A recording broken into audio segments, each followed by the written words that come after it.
আসসালামু আলাইকুম, সবাই কেমন আছেন? আলহামদুলিল্লাহ, আমিও ভালো আছি। আজকে আমার অনেক বড় একটা স্বপ্ন পূরণ করতে যাচ্ছি। সকাল সকাল রওনা দিলাম, এখন আমি ঢাকা চলে যাব। তাই অটোতে উঠে এখন আমাদের মোড়ে যেতে হবে। তারপর সেখান থেকে আমি সিএনজিতে উঠবো। আর আজকের ব্লগটি হচ্ছে আমি নতুন একটা স্মার্টফোন কিনতে যাচ্ছি। আর স্মার্টফোনটি কিনবো হচ্ছে বসুন্ধরা সিটি শপিং মল থেকে।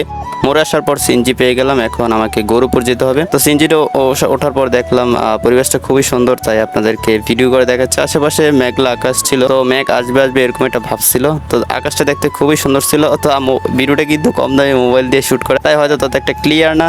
তো তারপর আমি গৌরপুর আসলাম। গৌরপুর আসার পর দেখি একটা বাস ড্রাইভারের সাথে ঝামেলা হচ্ছে, মানে উনি নাকি কাকে মেরে দিয়ে চলে আসছে, তো তাকে পেটানো হয়েছে। তারপর গৌরপুর থেকে একটা লোকাল বাসে উঠে গেলাম। আমি চাইলে বাইক নিয়ে যেতে পারতাম, তো বাইক নিয়ে কারণ কিছু কেনাকাটা করবো, তো বাইক দিয়ে কোনো কিছু আনাটা আসলে রিস্ক, পড়ে যেতে পারে বা নষ্ট হয়ে যেতে পারে। তো তারপরে বাস দিয়ে আমি চলে গেলাম চিটাং রোড। চিটাং রোড থেকে আমি অটোরিকশা দিয়ে স্টাফ কোয়ার্টার গিয়েছি। স্টাফ কোয়ার্টার থেকে এখন একটা বাসে উঠবো, সেই বাসটা দিয়ে আমি এখন চলে যাবো রামপুরা। তো বাসটাতে উঠলাম, বাসটা চলে যাচ্ছে, একটু রেস্ট করতে হবে, তাই বাসের সিটে বসে একটু বাতাস খেয়ে নিলাম। বাতাস খাওয়ার পর এখন আমি চলে গেলাম রামপুরা। রামপুরা আসার পরে হাতিরঝিল দিয়ে আমাকে চলে যেতে হবে এফডিসি মোড়ে। তো হাতিরঝিলে চক্রাকার বাসের জন্য আমি টিকিট কেটে বাসে উঠে গেলাম। তো তারপর এফডিসি মোড়ে আমাকে নামিয়ে দেওয়া হলো। নামিয়ে দেওয়ার পর এখন আমি হেঁটে একটু সামনে যেতে হবে, কারণ সামনে গেলে রিক্সা দিয়ে আমি বসুন্ধরা সিটি শপিং মলে যেতে পারবো। তো তারপরে একটু সামনে আসার পর আমি একটা রিক্সা পেয়ে গেলাম।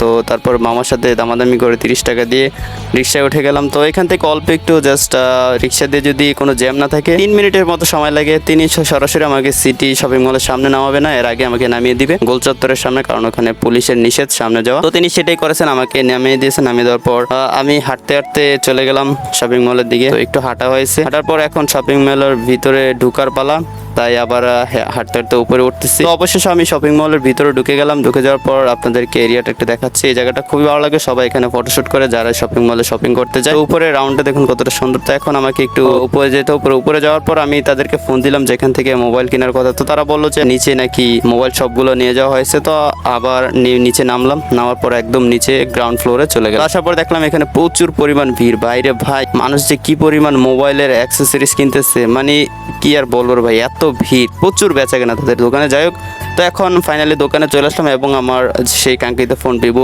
X200 আলট্রা ফোনটি তাদের কাছ থেকে চেয়ে নিয়ে নিলাম। তারপর এটাকে আনবক্স করতেছি। তো সম্পূর্ণ আনবক্সের ভিডিও কিন্তু আমার দিদার অফিসিয়াল ইউটিউব চ্যানেলে আপলোড করা আছে। এখানে জাস্ট মোবাইলটা চেক করার জন্য আমি পলিটা ছিঁড়ে মোবাইলটা বের করে নিচ্ছি, যেহেতু কালারটা দেখতে হবে, তারপরে মোবাইলটা ওকে আছে কিনা এবং ব্র্যান্ড নিউ কিনা সেটাও কিন্তু চেক করে দেখতে হবে, কারণ এখন সব জায়গায় প্রতারণা। তাই চেক করে নেওয়াই ভালো, কোনো রিস্ক না নিয়ে আমি সরাসরি ফোনটা আনবক্স করে তারপরে ফোনটি নিজেই দেখে নিলাম। তো সবকিছু পারফেক্ট ছিল। তারা কি করেছে, আমার কাছ থেকে ফোনটা নিয়ে, এটা চাইনিজ ভার্সনের ফোন, তো তাই চাইনিজ যে অ্যাপগুলো আছে সেগুলো ডিলিট করে নতুন ইউটিউব বা গুগলের অ্যাপগুলো ইনস্টল করে দিয়েছে। জাস্ট সিম্পল কাজগুলো করেছে। তো তারপরে আমাকে মাইক্রোফোন কিনতে হবে, আমার সোনি ক্যামেরার জন্য অ্যান্টি ফিল্টার কিনবো, তারপর ক্যামেরা ওয়াশ করার জন্য কিছু অ্যাক্সেসরিজ কিনতে হবে।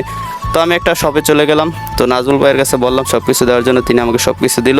দেখতে পাচ্ছেন আমার কেনাকাটা কমপ্লিট, এখন বাড়ি যাবার পালা। তাই শপিং মল থেকে হাঁটি পা করে বের হয়ে গেলাম। বের হয়ে যাওয়ার পর বাইরের পরিবেশটা প্রায় সন্ধ্যা হয়ে গিয়েছে, একটু পরেই মাগরিবের আজান দিবে, চারিদিকে অন্ধকার নেমে আসতেছে। তো বাইরের পরিবেশটা খুবই সুন্দর ছিল। সময় যদি থাকতো তাহলে একটু বসে রেস্ট করতাম, সময় নেই, আবার দ্রুত বাড়িতে যেতে হবে। তো তারপর হাতিরঝিল চলে আসলাম রিক্সা দিয়ে। তারপরে আমি এখন চক্রাকার বাস উঠবো। তার আগে মোবাইলটা একটু দেখে নিলাম যে আসলে কেমন লাগে। তো কভার সহ দেখুন মোবাইলটা কেমন লাগতেছে। তো তারপর একটু হেঁটে সামনে গিয়ে আমাদেরকে বাসের টিকিট কাটতে হবে। তো আজকের ব্লগটি যদি ভালো লাগে সবাই অবশ্যই লাইক দিয়ে কমেন্ট করবেন আর আমার জন্য দোয়া করবেন। আর ফোনের আনবক্সিং এর ভিডিও কিন্তু আমার বড় চ্যানেল দিদার অফিসিয়াল ইউটিউব চ্যানেল আপলোড করা আছে, আপনারা দেখে নেবেন।